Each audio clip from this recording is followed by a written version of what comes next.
नमस्कार मंडळी, अंजली स्वयंपाकघरात तुमच्या सर्वांचे स्वागत आहे। आज आपण घेवड्याची भाजी कशी बनवायची ते बघणार आहोत।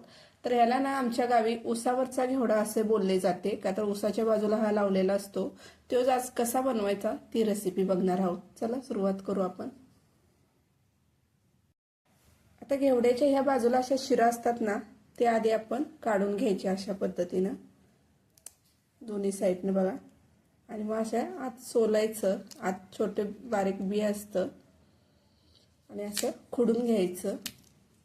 त्याने काय होतं, शिरा काढल्यामुळे कचकच असं लागत नाही। अशा पद्धतीने आपण सर्व घेवडा खुडून घेणार आहोत।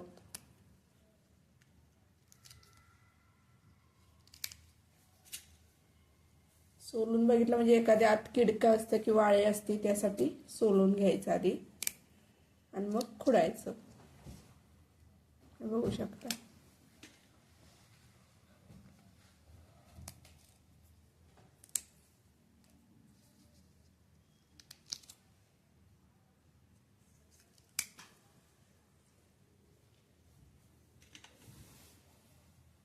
अशा पद्धतीने आपण घेवडा असा खुडून घेतलाय।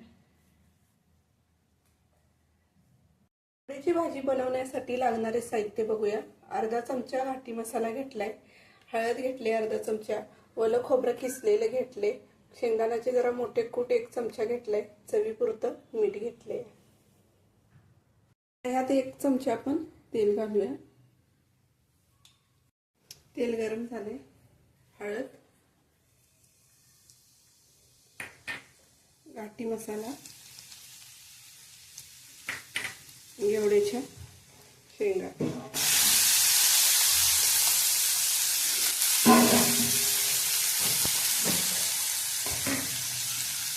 घेवड्याच्या शेंगा टाकूया। घेवड्याच्या शेंगा दोनदा मी स्वच्छ धुवून घेतलेल्या होत्या, शिजून झाल्या।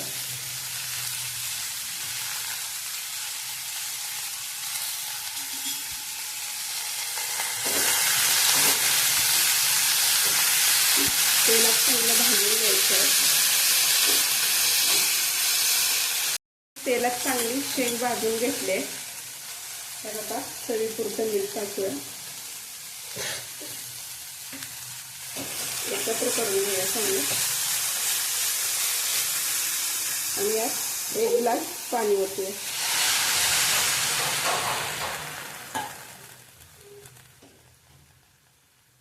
गॅस स्लो करायचा आणि झाकण ठेवून ह्याला आपण 10 मिनिटं जरा शिजून द्यायचं आणि मग शेंगदाण्याचे कूट टाकायचे। आता भाजी आपली शिजली आहे। आता ह्यात आपण जरा खोबरं वगैरे खिसून घेतलं होतं ते टाकून घेऊया। भाजी थोडी लपलपीतच ठेवायची, म्हणजे भाकरी बरोबर छान अशी लागते। गॅस बंद करायचा आणि आपण काढून घ्यायचं एका प्लेटमध्ये। वरच्या घेवड्याची भाजी आपली तयार आहे। रेसिपी कशी वाटली ते नक्की सांगा, लाईक करा, शेअर करा, सबस्क्राइब करा आणि एक कमेंट करा।